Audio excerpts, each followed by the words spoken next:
अस्सलाम वालेकुम स्टूडेंट्स, बेटा कैसे हैं आप लोग। उम्मीद करता हूँ खैरियत से होंगे। बिहेवियर ऑफ सॉलिड बेटा हमने पढ़ लिया, आगे चलते हैं। इसके बाद हमें बेटा दो तरह के सॉलिड के बारे में हमने पढ़ना है। एक आपके crystalline solids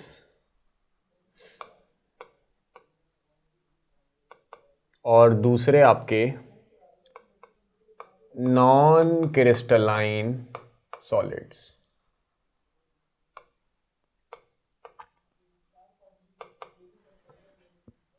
non crystalline solids भी कहते हैं या फिर इन्हें बेटा एमॉर्फस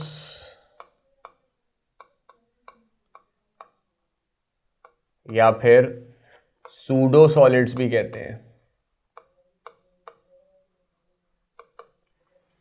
या फिर सुपर कूल्ड लिक्विड्स भी कहलाते हैं।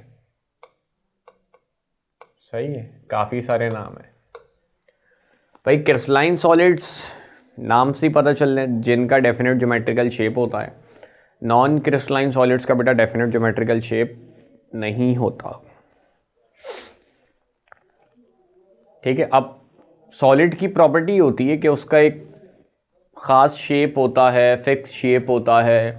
तो नॉन क्रिस्टलाइन सॉलिड्स कह लो आपके ट्रू सॉलिड्स नहीं होते, इसी वजह से इनको सूडो सॉलिड कहते हैं। सूडो का मतलब होता है फॉल्स, झूठे, सही ना हो।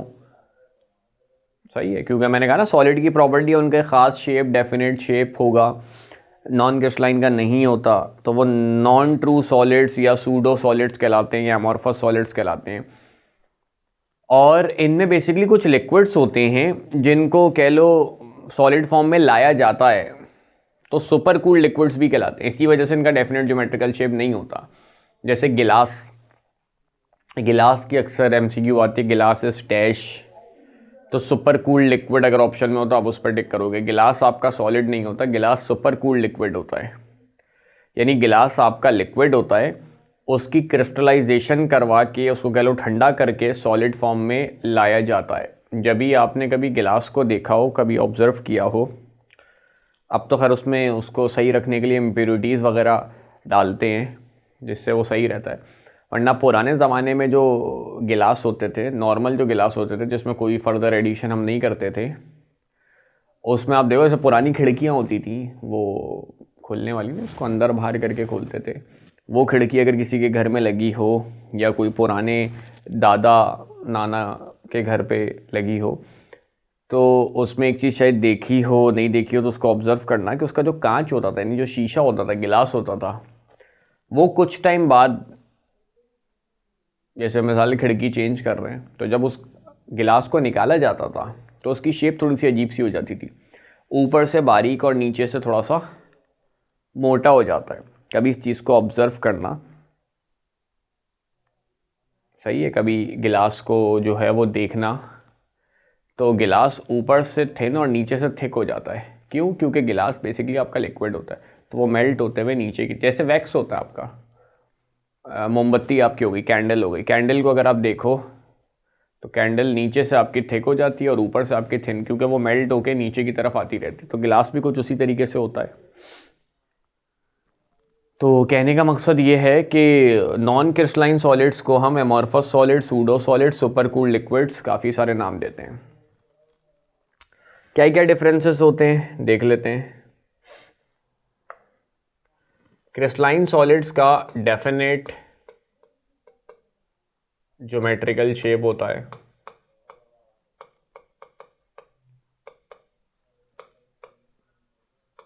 और नॉन क्रिस्टलाइन सॉलिड का डेफिनेट ज्योमेट्रिकल शेप नहीं होता।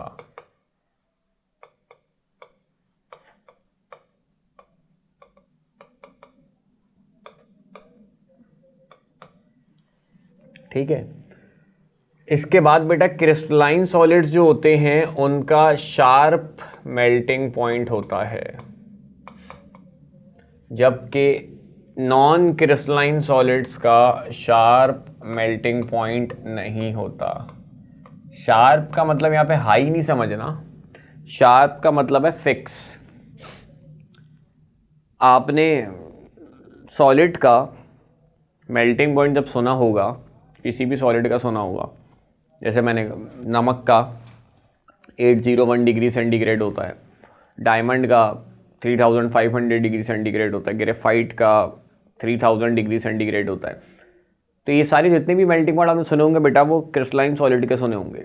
कभी भी आपने नॉन क्रिस्टलाइन सॉलिड का मेल्टिंग पॉइंट नहीं सुना होगा। कोल का मेल्टिंग पॉइंट शायद आपने कभी ना सुना हो, प्लास्टिक का मेल्टिंग पॉइंट, रबर का मेल्टिंग पॉइंट आपने ना सुना हो, या अगर सुना भी होगा तो रेंज में सुना होगा। भाई मिसाल है 700 से 1000 के बीच में मेल्ट होता है। फिक्स मेल्टिंग पॉइंट नहीं होता, क्रिस्टलाइन सॉलिड का फिक्स होता है। क्यों भाई? क्रिस्टलाइन सॉलिड में एक डेफिनेट ज्योमेट्रिकल शेप है ना, तो हर बार वही शेप होगा, हर बार अंदर से एटम्स की अरेंजमेंट वही होगी, तो उनको ब्रेक करने के लिए आपको एक ही अमाउंट ऑफ एनर्जी देना पड़ेगा। मेल्ट करना इसका मतलब उनके बीच की जो फोर्सेस है उसको ओवरकम करना ना, तो उसके लिए आपको एनर्जी देनी है। तो जब एक ही तरह की अरेंजमेंट है तो आपको ब्रेक करने के लिए उसको हर बार एक ही तरह की एनर्जी देनी पड़ेगी, जबकि एमॉर्फस सॉलिड में ऐसा नहीं होता। एमॉर्फस सॉलिड में अगर आपको फोर्सेस को ओवरकम करना है तो एटम्स की अरेंजमेंट फिक्स नहीं है, डिफरेंट है।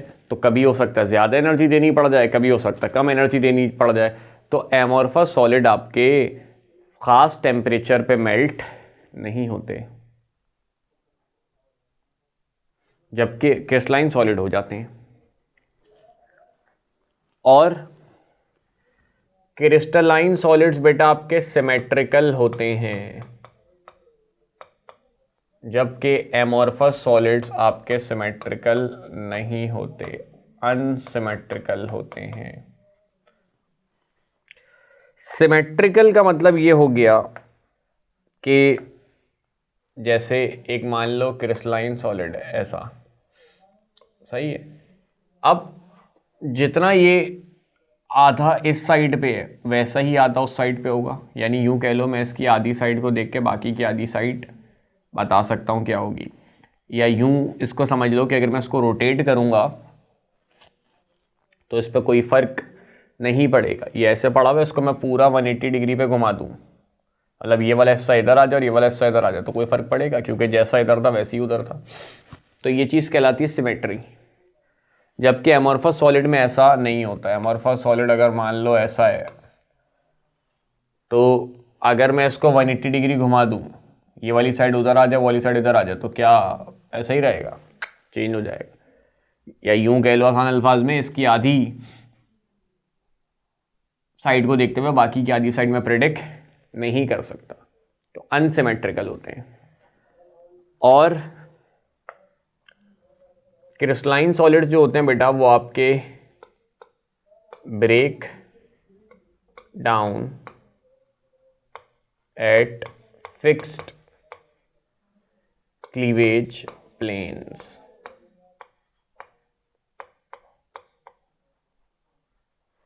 और यहां लिख रहा हूं do not break down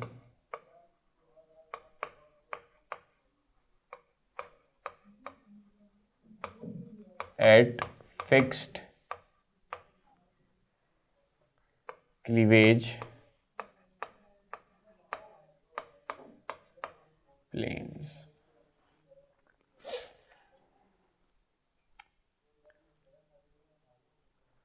cleavage का मतलब होता है बड़े क्रिस्टल को छोटे क्रिस्टल में तोड़ना। सही है, बड़े क्रिस्टल को छोटे क्रिस्टल में तोड़ना, ये चीज़ कहलाती है क्लीवेज। अब क्रिस्टलाइन सॉलिड को अगर आपने तोड़ना है तो ख़ास प्लेन पे ही फोर्स लगाने पे उनको तोड़ा जाता है। यही वजह होती है कि जब भी किसी बड़े क्रिस्टलाइन सॉलिड को आप तोड़ते हो तो जितने भी छोटे क्रिस्टलाइन सॉलिड आपको मिलते हैं वो सारे आइडेंटिकल होते हैं। सही है, जबकि एमॉर्फस सॉलिड में ऐसा नहीं होता। एमॉर्फस सॉलिड में आप कहीं पे भी फोर्स लगा दोगे तो वो टूट जाएंगे, क्योंकि उनमें एटम्स की अरेंजमेंट एक जैसी नहीं है, तो कहीं से भी फोर्स लगाओगे, कैसे भी फोर्स लगाओगे, ब्रेक हो जाएंगे। तो इसीलिए बड़े अमॉर्फस सॉलिड को तोड़ के अगर आप छोटे छोटे अमॉर्फस सॉलिड में कन्वर्ट करोगे तो वो आइडेंटिकल नहीं होते, क्योंकि वो कैसे भी टूट जाते हैं। जबकि क्रिस्टलाइन सॉलिड खास प्लेन पे ही टूटते हैं। तो बड़े क्रिस्टलाइन सॉलिड को तोड़ के जब भी बेटा आप छोटे क्रिस्टलाइन सॉलिड में कन्वर्ट करोगे तो हमेशा वो आइडेंटिकल होगा। मतलब इसकी प्रैक्टिकल एग्जांपल अगर मैं दूं, जैसे मिसाल के तौर पर मुर्गी काटने वाला है या गोश्त काटने वाला है, तो आपने देखा होगा वो कैसे तेज तेज कटिंग कर रहा होता है, क्योंकि उसको पता होता है कि ये पीस है, इस पीस पे इसको किस प्लेन से काटना है, कहाँ पे फोर्स लगानी है, कैसे इसको तोड़ना है। अब अगर वही पीस मैं आपको दे दूं या मैं काटने बैठ जाऊं तो हमसे नहीं कटेगा, या हमसे टेढ़ा मेढ़ा उल्टा पुल्टा अजीब सा कट जाएगा, या नहीं कट रहा होगा, या बहुत मेहनत लगेगी, बहुत मुश्किल होगी। जबकि वो आसानी से काट रहे होते, क्योंकि उनको प्रैक्टिस होती है, उनको पता होता है कि किस प्लेन से काटना है। इसी तरह सब्जी फल घर पे लेडीज़ हमारी काट रही होती हैं फुल परफेक्शन से, हम काटे तो हमसे कट ही नहीं रहा होता, क्योंकि उनको भी पता है किस प्लेन पे जो है वो उस पर फोर्स लगानी है, किस प्लेन से इसकी कटिंग करनी है। तो कहने का मकसद ये क्रिस्टलाइन सॉलिड के साथ भी कुछ ऐसा ही होता है। सही है, ख़ास प्लेन पे फोर्स लगाने पे वो चीज़ कटती है, अदरवाइज वो चीज़ जो है वो आपकी नहीं कटेगी। तो इसीलिए बड़े क्रिस्टल को जब भी छोटे क्रिस्टल में कन्वर्ट किया जाता है तो वो सारे छोटे क्रिस्टल जो हैं वो आपके आइडेंटिकल होते हैं। सही है, क्योंकि क्रिस्टलाइन सॉलिड को हमेशा एक ख़ास एंगल पे ही फोर्स लगाने पे ब्रेक किया जाता है, जबकि अमॉर्फस सॉलिड में ऐसा नहीं होता। एटम्स के अरेंजमेंट अलग अलग है, तो कहीं से भी टूट जाते हैं, तो डिफरेंट शेप्स के आपको छोटे क्रिस्टल्स मिलते हैं। और क्या डिफरेंस होता है? और डिफरेंस ये होता है बेटा, क्रिस्टलाइन सॉलिड जो होते हैं, अच्छा क्लीवेज की भी डेफिनेशन मैं इधर मेंशन कर देता हूँ ताकि आपको याद रहे। ब्रेकिंग ऑफ अ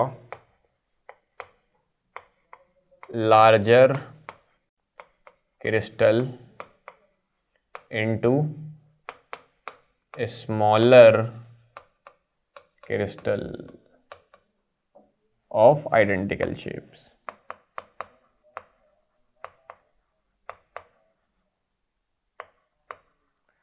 तो क्रिस्टलाइन सॉलिड खास प्लेन पे ही क्लीव करते हैं, तो उनका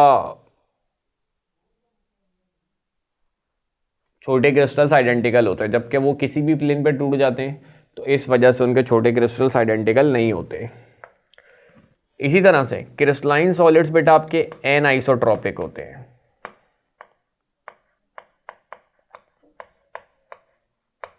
जबकि नॉन क्रिस्टलाइन सॉलिड्स बेटा आपके आइसोट्रॉपिक होते हैं। अब एन आइसोट्रॉपिक और आइसोट्रॉपिक से क्या मुराद है, इस पे बात करते हैं। आइसो का मतलब होता है बेटा सेम, और एन का मतलब होता है नो। तो आइसोट्रॉपिक मतलब सेम और एन आइसोट्रॉपिक मतलब नो सेम, यानी जो सेम ना हो, डिफरेंट कह लो आप उसको। ठीक है, तो आइसोट्रॉपिक में कुछ सेम होता है, एन आइसोट्रॉपिक में सेम नहीं होता। अब क्या सेम होता है, क्या सेम नहीं होता? अगर आप डायरेक्शन चेंज कर रहे हो और डायरेक्शन चेंज करने से फिजिकल प्रॉपर्टीज़ में कोई फ़र्क नहीं पड़ रहा, तो ये फिनोमेना कहलाता है आइसोट्रॉपी, और जो सब्सटेंस ये काम करते हैं वो आइसोट्रॉपिक कहलाते हैं। और अगर डायरेक्शन चेंज करने से बेटा प्रॉपर्टीज़ में फ़र्क पड़ रहा है तो ये कहलाता है एनाइसोट्रॉपी, और इस फिनोमेना को हम एनाइसोट्रॉपी कहते हैं, और जो सब्सटेंसेस ये काम करते हैं वो एनाइसोट्रॉपिक कहलाते हैं। तो जितने भी क्रिस्टलाइन सॉलिड होते हैं बेटा, अक्सर उनमें ये देखा जाता है कि डायरेक्शन चेंज करने से बेटा उनकी प्रॉपर्टीज़ में फ़र्क पड़ जाता है। जितने भी आपके क्रिस्टलाइन सॉलिड होते हैं उनकी डायरेक्शन चेंज करने से उनकी प्रॉपर्टीज़ में फ़र्क पड़ जाता है, तो ये चीज़ कहलाती है बेटा एनाइसोट्रॉपी। जैसे ग्रेफाइट में एक चीज़ आपने सुनी होगी, इलेक्ट्रिसिटी को कंडक्ट करता है, ग्रेफाइट में कुछ लेयर्स बन जाती हैं, उन लेयर्स के पैरेलल ग्रेफाइट इलेक्ट्रिसिटी को कंडक्ट करता है, उन लेयर्स के परपेंडिकुलर ग्रेफाइट इलेक्ट्रिसिटी को कंडक्ट करने की सलाहियत नहीं रखता। तो एक डायरेक्शन में ग्रेफाइट इलेक्ट्रिसिटी कंडक्ट कर रहा है, दूसरी डायरेक्शन में ग्रेफाइट इलेक्ट्रिसिटी कंडक्ट नहीं कर रहा। तो ये क्रिस्टलाइन सॉलिड में अक्सर देखा जाता है कि डायरेक्शन चेंज करने से उनकी फिजिकल प्रॉपर्टीज में फ़र्क पड़ जाता है। तो इस वजह से हम क्रिस्टलाइन सॉलिड्स को कहते हैं कि वो एनिसोट्रॉपिक होते हैं, जबकि एमॉर्फस सॉलिड जो होते हैं बेटा वो आपके आइसोट्रॉपिक होते हैं। सही है। तो अक्सर एक एमसीक्यू आती है, crystalline solids are symmetrical and isotropic, symmetrical and anisotropic, unsymmetrical and isotropic, unsymmetrical और एनाइसोट्रॉपिक। तो किस पर टिक करोगे? दूसरे वाले पे, सिमेट्रिकल और एनाइसोट्रॉपिक। क्रिस्टलाइन सॉलिड्स आपके सिमेट्रिकल होते हैं और एनाइसोट्रॉपिक होते हैं। अक्सर बच्चे सिमेट्रिकल और आइसोट्रॉपिक पे टिक कर देते हैं, आइसोट्रॉपिक नहीं होते बेटा, एनाइसोट्रॉपिक होते हैं। डायरेक्शन चेंज करने से इनकी प्रॉपर्टीज में फर्क पड़ जाता है। अच्छा, एग्जाम्पल आपकी डायमंड, ग्रेफाइट, NaCl, सही है, SiO2, तो ये सारे आपके क्या हो गए? क्रिस्टलाइन सॉलिड हो गए। इनका डेफिनेट ज्योमेट्रिकल शेप होता है। जबकि यहाँ पे आओ, गिलास, प्लास्टिक,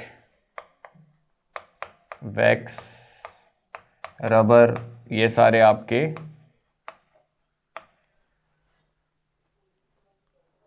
नॉन क्रिस्टलाइन या फिर एमॉर्फस सॉलिड होते हैं। ठीक है बेटा, तो ये हमने क्रिस्टलाइन और एमॉर्फस सॉलिड का डिफरेंस इस लेक्चर में देखा। तो इसके आगे का काम फिर अगली लेक्चर में बेटा इसको कंटिन्यू करेंगे। तो फिलहाल यहीं पे वीडियो को एंड करते हैं, अगले लेक्चर में आपसे मुलाकात होगी। अपना ख्याल रखना, अल्लाह हाफ़िज़।